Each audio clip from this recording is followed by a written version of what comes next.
Part 2 Ending of the affair. It's been a long time since I've posted. Been really hard at work working on myself and moving on with my life. She finally caved at the child support hearing in mid-September and we made a global deal. My attorney is now drafting the judgment. Not quite what I wanted, but way better than what we agreed upon in mediation, and I can live with it.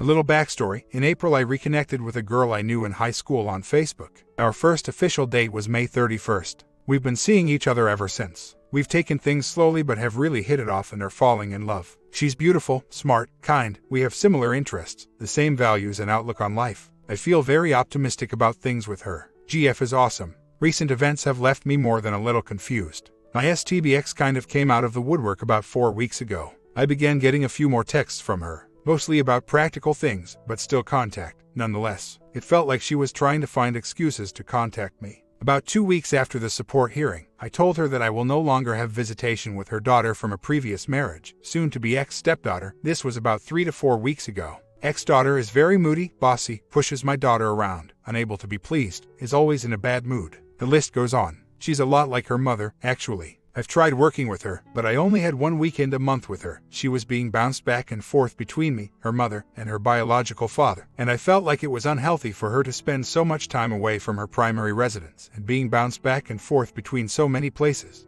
I finally told STBX enough is enough and that ex-daughter needs to spend time with her biological parents. STBX resisted that a great deal, tried to guilt-trip me into believing otherwise. She asked if I would be willing to switch the weekends. I had our daughter so the two girls could spend a weekend together. I stood my ground and said I'm not okay with that. We have a judgment based on the status quo order she filed months ago, and that I'm not okay with her trying to con me into giving her a kid-free weekend. If we switched, one weekend she would have both and the other weekend she would have neither. I said she is not thinking about the girls but only about herself, and that she wanted to be a single mother so now she gets to be one. For better or for worse. This led into a text argument about how we got where we are. I flat out told her that we are here because of her. Months ago, I told her how we proceeded was entirely up to her. She chose to file the status quo, the child support suit, to separate and have an affair with no regard to how it would affect the girls, to keep me from my biological daughter as much as possible. All of it. She chose this path. And I said I am okay with where we are now, that these are consequences of separation and divorce and that it's not my problem if the consequences have proven unpalatable to her.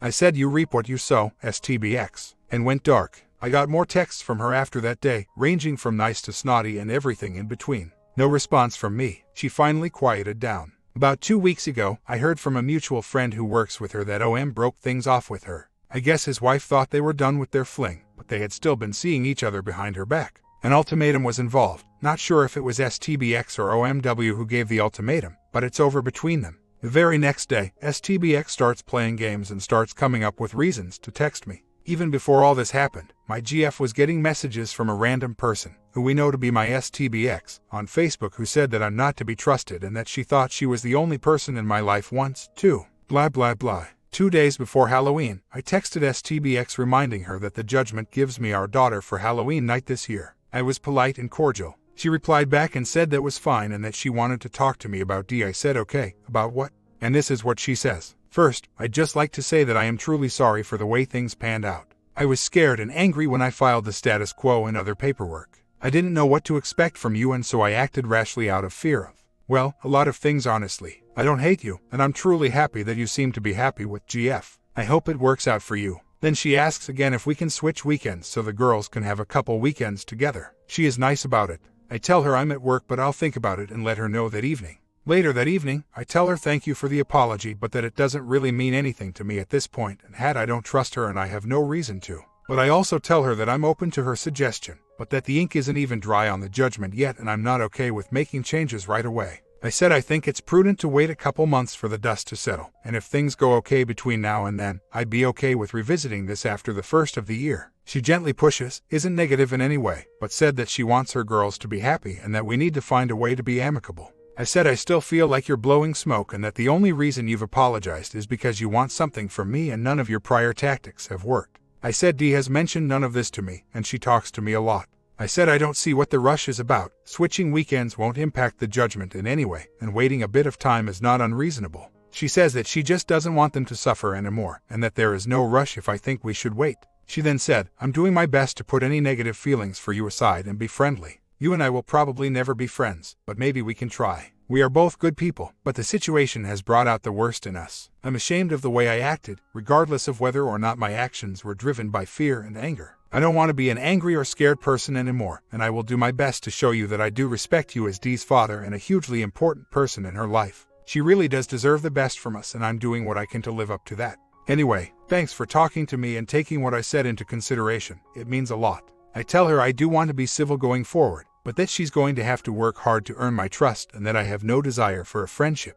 I do agree that we do need to work together for Dee's benefit, and I hope this partnership can continue. She agreed. That totally threw me for a loop. I never once thought she would ever apologize for her actions. She always blamed shifts, and even still did to some degree. But I never thought that would happen. I'm still proceeding with signing the paperwork once the final draft is done. I'm still going to move on with my life, but this has shaken me a bit. I want to trust her, but I can't. I feel I handled that exchange very well, but I feel like it's all a day late and $1 short. Sigh. I guess I just needed to get this off my chest. Sorry for the length. If you made it this far, I owe you a cookie. I know what I don't want. I don't want to be plan B. I don't want to be a backup plan. I don't want to be cheated on again. And I don't want the girls to go through this ever again. I'm not okay with any of that. And I can't help but feel that she is still trying to manipulate me. The day after I found out broke things off with her, she was having ex-daughter calling me crying. 24 hours later, our mutual friend says she seems like she genuinely feels bad for how she's behaved. But how can I trust that? She had me fooled for months, being nice to me and acting like things were starting to get cool with us before I found out about her affair. From where I'm sitting, she's a fantastically good actress and can pull the wool over anyone's eyes. I'm just too damn cynical and jaded when it comes to her. At this point, my entire outlook is let her come to me. And even if she does, I'm not sure if I would want to rekindle anything. In the meantime, I'm not going to put my life on hold. My GF is everything I've ever wanted in a woman. It makes me sad that STBX wasn't and missed the opportunity to prove she could become so. I just feel better getting it off my chest. In the end, he isn't worth it, hasn't really changed, most likely won't. I was never going to take her back. This thread was more to just vent, get out my frustrations with her. GF has never betrayed me, knows exactly what STBX did, and has done everything possible to make me comfortable. That's all that matters. This was more to vent than to express any real desire to R. I am considering switching weekends, and probably will. Why? Because she brought her XOM around the girls and humped him at her apartment with them there. I know that she would hook up on the weekends she didn't have the girls. I would much rather her do that without the girls around than with them. What she does is entirely her own business, as long as it doesn't affect the girls. I don't care if she hooks up. Let her hook up to her heart's content. We be a child together, which means I have to have some form of communication and some form of give and take. I'm making her wait for a reason, just because I can. That, and to give her a chance to prove that she really has her daughter's best interests at heart. She isn't stupid and knows all this. The ex has to prove to me that she won't pawn them both off on someone if I make the switch. That's what I'm waiting for, not she fails the test. Her and Alm are no longer together, and I don't care if she pursues other relationships. However, I'm not going to roll over on command. I've been a doormat for far too long and I'm establishing boundaries now. She was a witch for an entire year. I'm not okay with being stepped on and then being expected to be the one to do all the accommodating. One little apology isn't going to get me to lower my guard or magically believe she has her daughter's best interests at heart. Like Madman said, when someone shows you who they really are, believe them. And boy howdy do I believe her. I have made my decision. You can disagree, as is your right. I stand by my decision, nonetheless. My ex-stepdaughter is very bad to my daughter. Pushes her around, nags at her, talks mean to her, makes her cry all the time. The list goes on. My daughter has not mentioned to me once that she wishes she could see ex-daughter on the weekends. Ever since I stopped having ex-daughter around, my daughter has been a lot happier around my house with just the two of us. I have expressed all of this with my ex, who said she will address it. Hence, 2 months for the dust to settle and to see if she's actually going to step up and be a parent. It's official. I signed the judgment today, and STBX has signed it as well. By this time next week, the judge will have signed it and it'll be official. She will then officially be the XW. She's been much nicer lately, very accommodating with me spending time with my daughter. Her texts are filled with emoticons. I don't text her unless I absolutely have to, essentially regarding daughter only. Daycare is neutral ground and that's where we do the picking up and dropping off, so we never see each other. Although Friday after Thanksgiving she had to come by my house to pick up daughter. She was very friendly, joking, laughing, making conversation. She hasn't stepped foot into my house since she moved out in February, and I've completely redone the inside. She made like she was going to come inside, but I guess I had a look of surprise on my face because she caught herself and then casually leaned up against the door jamb. I went and got daughter while XW stood in the doorway outside. I'm very private and not okay with her coming into my living space, kissed daughter goodbye, and that was that. She was very smiley throughout the entire exchange. I barely responded to her small talk. I just don't have it in me to banter back and forth. She said she wanted to be friends a while back, and I said no, not interested. I play nice in front of our daughter, and I'm civil when we converse via text, but I prefer to keep our interactions purely professional. She didn't act disappointed and was very friendly even in her enthusiastic goodbye. It took her 3 weeks to sign the judgment. Not sure what the delay was all about. I had to get my attorney to ask her attorney what was going on to get her to sign it. At least she finally did it in the end. I feel weird. Most of me is so grateful that it's finally over and done with. I can put it behind me, but another part of me is sad that it had to end up this way. I could have tried to work through the infidelity, let her know there was a chance if she played along. But I just didn't have it in me. I needed this divorce. If anything, to just send a message. I'm not okay with what you did and I will walk away. I have the means, the strength, and the wherewithal to do it. In the meantime, I'm going to explore all that life has in store for me. Things with GFR. Interesting. It's a LDR which puts pressure on things, plus she has health issues from a genetic disease. It's so hard when we're apart, but when we're together it's like magic and everything is so wonderful. I'm hoping that in the not-too-distant future it'll be easier for our paths to cross. She said she's working on some things, and I believe her. Things with daughter couldn't be better. She plays and has fun when she's here. We roughhouse and have tickle fights. She helps me in the kitchen. She's only 5, but I have her help me in the kitchen as much as I can. Daddy loves to cook and I want her to get all the skills I have. All in all, life is pretty good. I still have my ups and downs, which is to be expected. But I find solace in my daughter, in work, which has been going very well. I've been tasked with a lot of important projects that I've been doing very well at, and knowing that I've beaten everything my ex could throw at me and not only survived but thrived. I know I can beat anything. It's hard, and sometimes I still get sad, but I need this divorce. I need to cure my codependency, especially from the XW. And I need to live my life for me, considering that my ex wanted to keep my daughter with her other ex-husband, who is an ex-con for child abuse, rather than with me, her biological father, so she could COM and to just be spiteful. Yes, I would say she's a bad mother. I've already made my arguments as to why I want to wait before making the switch. They're already here. I'm not going to rehash them. My ex having convenience has nothing to do with it. As a matter of fact, the main reason why I will make the switch is that I want her to have convenience. I want her to have a kid-free weekend so she can sow her wild oats away from the girls. She brought her ex-married affair partner around them quite a bit. If she has a kid-free weekend, that kind of behavior will be minimized, which is exactly what I want. Bottom line, X has to prove that she is going to be trustworthy and take the girl's feelings into consideration. She has done none of that this past year. I've essentially been a single parent. Not only that, but I'm also simply not okay with giving her what she wants right away. I had to fight tooth and nail to get what little time I have with my daughter now, and she expects me to just cave right off the bat. I'm not okay with that. If she wants my cooperation and trust, she has to earn it. Just like everybody else. Just an FYI, my daughter has the best time when she is with me and never mentions her half-sister. Never says she misses her, never says she wishes she could see her, nothing. And every time I see her, she always says she wishes she could stay longer, knowing full well her half-sister is not around. I think she likes getting away from her half-sister. God knows I would if I were her. Her half-sister is horrible. You never had to live with her. Pound of flesh. No, I think the ex is already getting the punishment from her actions now with no interference from me. She's broke, is alone and a single mother of 2 now, and has no chance of coming back to the comfy life she had with me. I will reiterate once again, I will make the switch, provided she proves she can be trustworthy and actually will be the mother the girls deserve if I do so. I never said I wasn't going to. I simply said I don't want to start making a bunch of changes right away. I want to let the dust settle and for tensions to ease, and right now, that is exactly what is going on. My ex has to work for my cooperation, and the good thing is that we are establishing a good working partnership. I will always keep her at arm's length and I make no apology about that.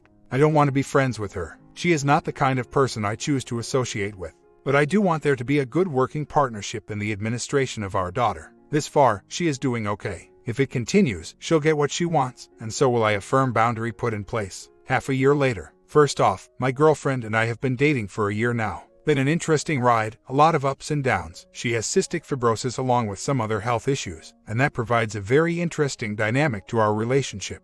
We've been taking things very slowly as we both came out of long and miserable marriages when we started seeing each other and didn't feel the need to rush things. I feel as though I have a solid grasp of who she is now. I know her good side as well as her bad side, and if we decide to live together, which at this point I think it's only a matter of time, we both know what we'd be getting into. I've seen her at her worst along with her best, and vice versa. And the great thing is, we love each other that much more. It hasn't pushed either of us away. If anything, it's brought us closer. She's stunningly beautiful. By far the most beautiful woman I've ever been with. And she has a very strong appetite for extracurricular activities, which I absolutely love. She is a fantastic cook, shows me love and affection, and tells me how lucky she is. I feel the exact same way about her. I know what I've been missing out on all those years with my ex-wife. It never felt like this. She feels the same way about her ex. So, I think I may have found the one. For those who are separated, contemplating divorce, or actually going through it, just know that it does get better. And it can be even better than it was with your spouse. I had the classic walk-away wife. She was attracted to a handsome older man at her job,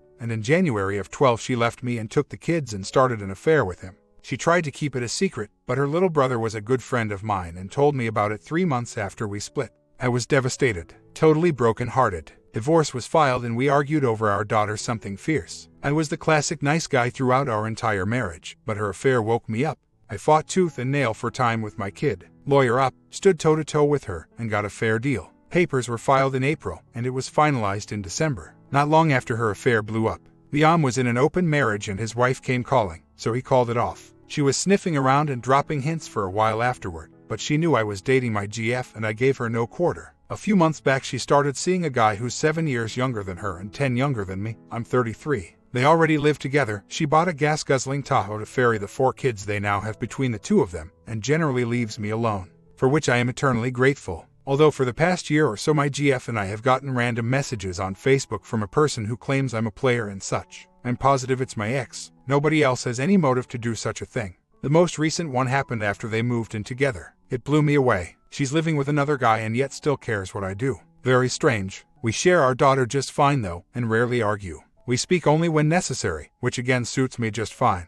My house is redone on the inside and is gorgeous. My daughter and I have never been closer. My GF loves me, is gorgeous, and knows how to make me feel special. I have friends and hobbies. My money is my own. I do pay child support, but after that nobody tells me what to do with my money. I have freedom, self-respect, and a great life. What's the point of all this? Life may be so hard right now, and you may think this is the end of the world as you know it.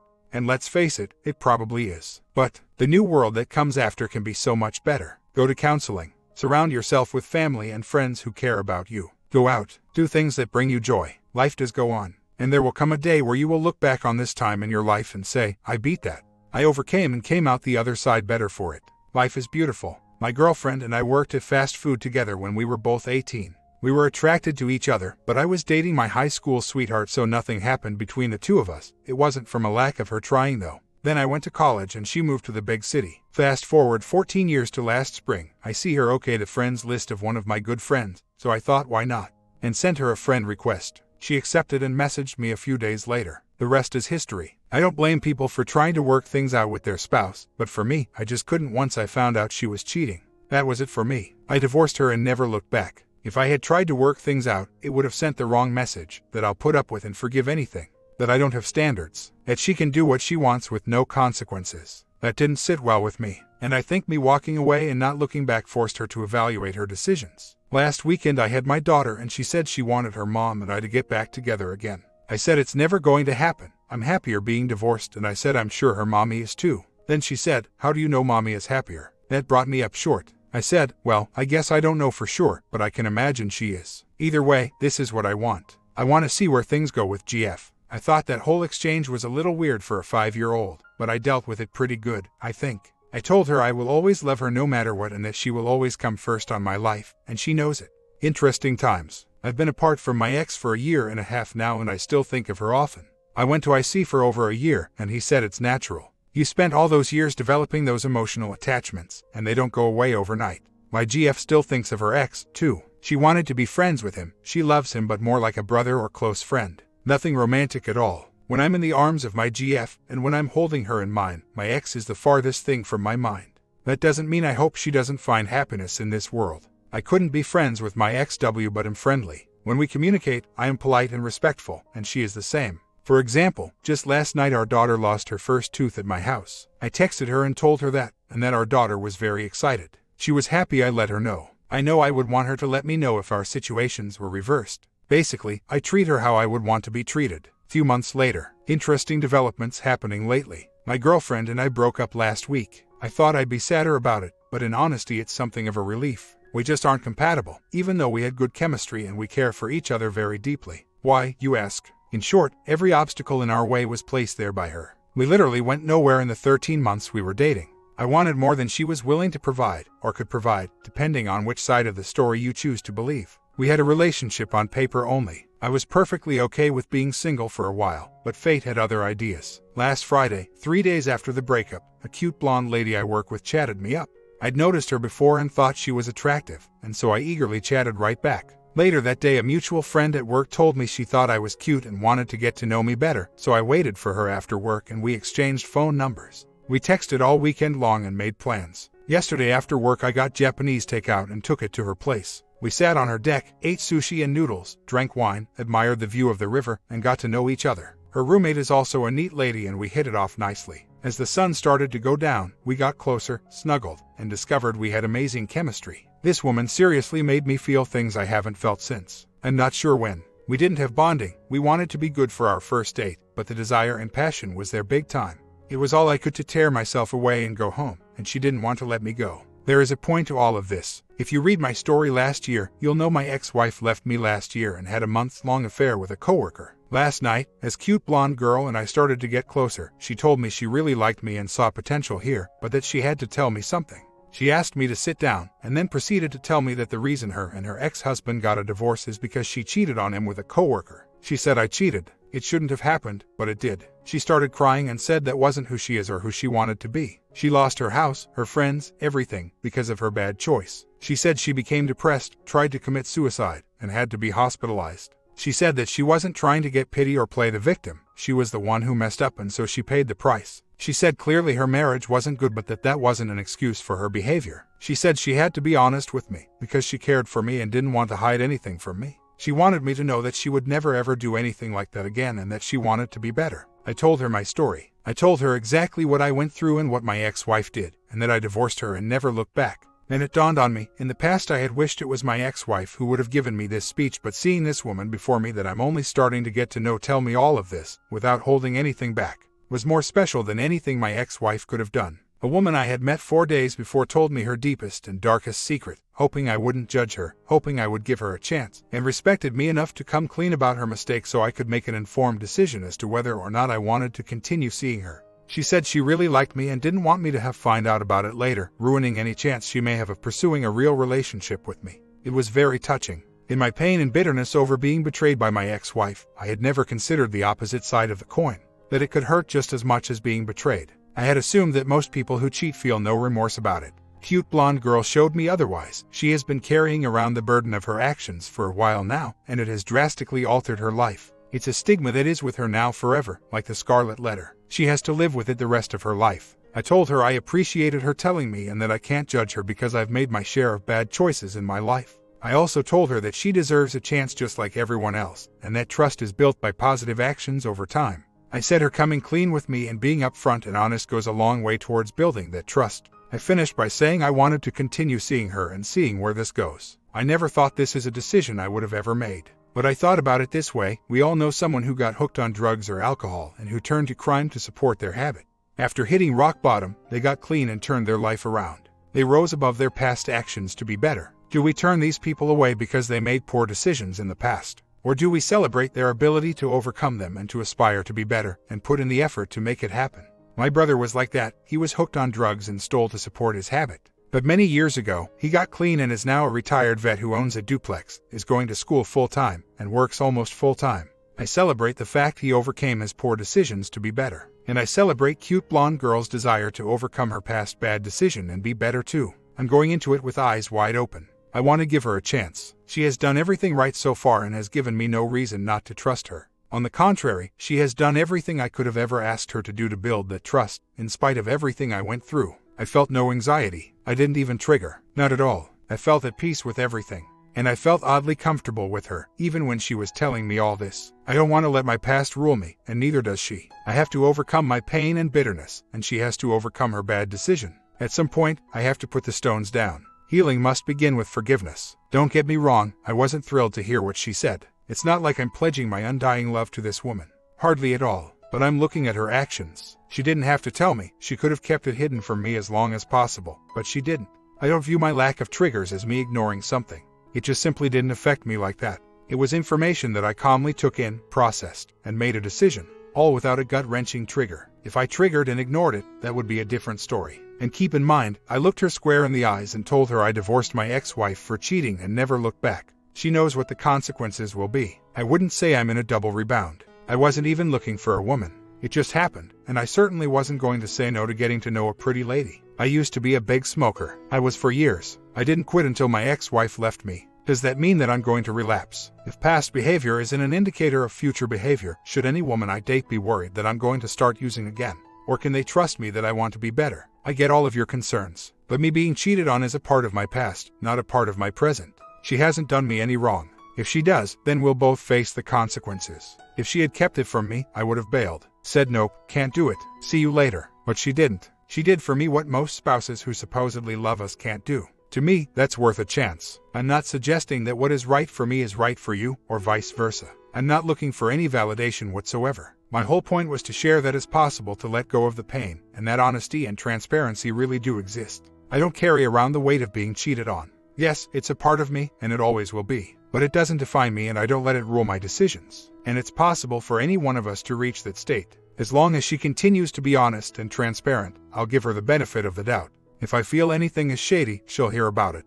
All I'm saying is letting it define you isn't healthy. Sure, let it guide your actions, but don't let it rule you. Life's too short. I don't feel I have boundary issues. Not anymore. In my marriage, you bet I did. But when my ex-wife cheated, I bailed. And with my last relationship, my ex-GF was a control freak and ran the relationship, no matter how hard I tried to establish boundaries and clearly express my needs and wishes. So, I bailed. I don't stay in a bad relationship if it's not working. I deserve better than that. Half a year later. Anyway, things have been fine. We've been working well together for the sake of our daughter, 6 years old, with no disagreements. I stay out of her life, and for the most part she stays out of mine. But lately, my ex-W has been doing some really weird things. Last year I got into the new Doctor Who, and I've been watching it religiously ever since. Dee knows and watches it with me sometimes. The last time ex-W came to my house to drop off Dee was on a set in September or October. Her and her BF had plans during her visitation weekend and asked me if I would watch Dee. I said of course. When she dropped her off, she was wearing a Doctor Who t-shirt,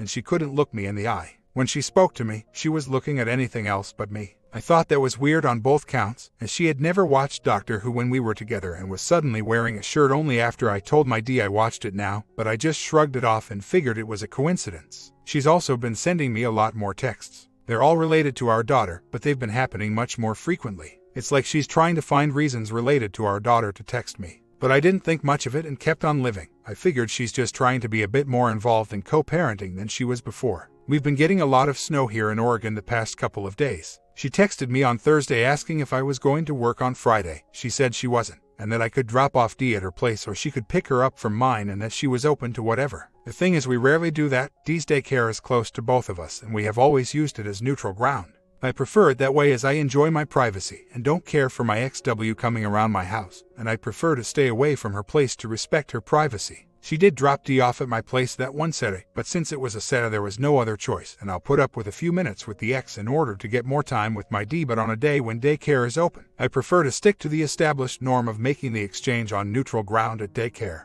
I told the ex-W that I was going to work on Friday and that I'll drop Dee off at daycare like normal. That way she can get Dee in a time throughout the day that is most convenient for her. She said okay, no problem. Just wanted to check in. Friday morning I'm going through Dee's backpack, as she had a lot of clothes and toys that stay with me inside, and I wanted to make sure I got everything. As I'm going through it, I see a little red book-like object. Curious, I open it and see it's a book that has inserts inside for pictures, and all the pictures are of me and my ex-W's wedding. My Dee never mentioned this to me the entire week. Plus, she wasn't even born then, so she has no memory of the wedding, and the picture book looked brand new. So, I don't think it's hers, and I don't think she even knew it was there. And red is the ex-W's favorite color. When I saw it, all her odd past behavior finally made sense. I was really hoping to have avoided this. I divorced the hell out of her and didn't look back. Not even once. I showed her under no uncertain terms that I was done. I am polite and cordial with her, we don't argue, and I'm very accommodating concerning our Dee, but I'm just trying to be a responsible co-parent. I have given no indication that I'm interested in R, and this begins. I just put the picture book back into Dee's bag and didn't mention it to her. Haven't mentioned it to the ex-W either. I'm going to pretend I didn't even see it.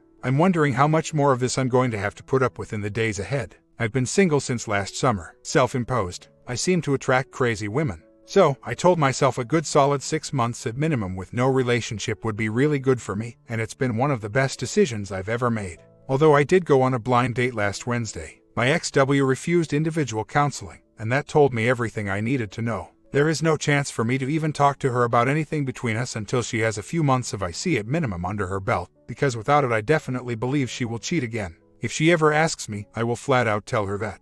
If she continues to choose not to go to IC, no skin off my back. Life is really good without her in it. I don't talk to her unless I have to. I never make idle conversation. If it's something about our daughter I believe she needs to know, then I'll tell her. Other than that, I'm as quiet as a mouse. While she's still living with this guy, there is no way in hell. She hasn't changed and there is no chance until she proves that he has. What's really frustrating is that she's putting our cooperative co-parenting in danger with these shenanigans if she full-blown propositions me and I'm forced to shoot her down. I've dated a couple women post-split with the ex-W, and I enjoyed it. Both women were very intelligent and highly attractive, which was a big ego boost to be sure. But they both had their issues which were deal breakers to me, and I couldn't continue seeing either one. One of them wants to hang out again, which might be fun, but I don't think I want to get involved in her weird crap again. It's like she's trying to get me to initiate the R process, and I have no interest in that. I'm not exactly itching for R anyway. I really enjoy my single life and life away from her. But I suppose if she took the necessary steps all on her own, being single, counseling, fixing herself, and then approached me, I would be extremely guarded, but I'd probably at least hear what she had to say and decide where to go from there. But she isn't even within 1,000 light years of that yet, and as such I view these things as nothing more than breadcrumbs to be ignored.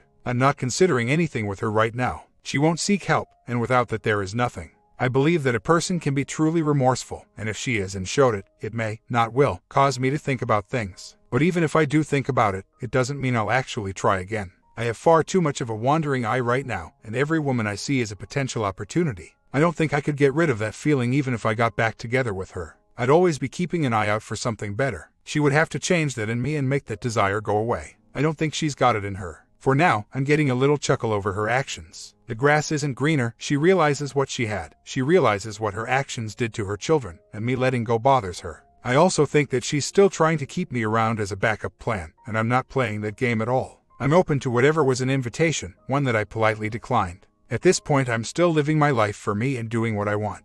But I'm highly curious as to what she'll try next and how far she'll go, and how that may affect our daughter. She's used our daughter as a means to manipulate in the past, and it wouldn't surprise me if she did so again. The shenanigans continue. The red picture book is still in Dee's backpack, who still hasn't mentioned it to me once. I got a good laugh this afternoon about it. I picked up Dee from daycare, and her daycare provider is a fantastic lady. She said Dee's backpack was very heavy and that she even has the kitchen sink in there. She also said that my ex-W cleaned it out yesterday. So, I get home and take all the toys out of Dee's backpack that belong here, and lo and behold, what do I see right on top of everything else but under all the toys? The red picture books. She bloody well knows it's in there and seems to be trying to get me to see it. You may commence laughter any time. The ex-W and I briefly texted about getting Dee into ballet a couple weeks ago. I said I think it's a great idea and that I'm willing to share the costs involved with her. I also told her that I'd like to get Dee into something musical. I was a trumpet player many years ago, so it's kind of important to me. I also don't want to approach Dee with something like that before discussing it with her mother. We have joint custody, and I respect that. She said she is open to that, and then proceeded to tell me that my ex-stepdaughter, ex-W's daughter from a prior marriage, now plays the flute, and almost chose to play the trumpet, and that seeing me with my trumpet had given her a love for music. I thanked her for the compliment, said I am glad I was able to be a positive influence, and politely ended the conversation. On a positive note, I started a new job yesterday. Got a rotation in the IT department of my agency, which is something I've always dreamed about but never thought I could actually get.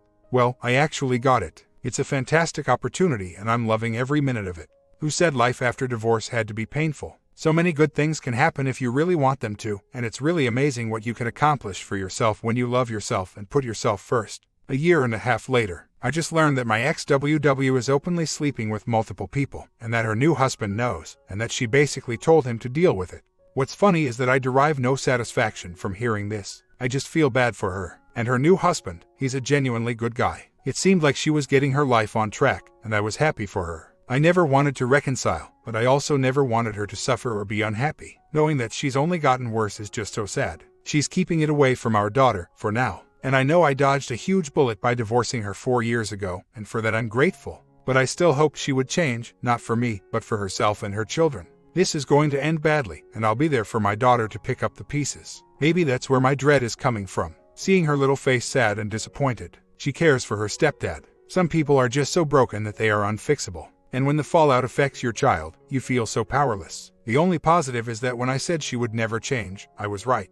I'm so glad I don't have to deal with that anymore. But that doesn't make it any less sad to watch another human flounder and fall, again and again. Her behavior isn't my problem, no, until it affects my daughter, in which case I'm going to go for full custody. I wanted my daughter to have a stable life with her mom. I see now that's impossible, and that's going to complicate things until my daughter is old enough to understand and deal with it maturely. But she's only 8, not nearly old enough to understand yet. I pity my XW. She's broken and needs help. Not my problem, and I'm not going to make it my problem. But in spite of what she did to me, I always hoped she would have bettered herself. Most of all, I'm sad for the sadness my daughter has yet to face, but inevitably will. My comment: it's amazing how cheaters continue to inevitably cheat even when they believe so strongly they will never cheat. Is this where borderline disorder coming in? Comment down if you agree, sub if you enjoyed this one, and I got another video for you tomorrow.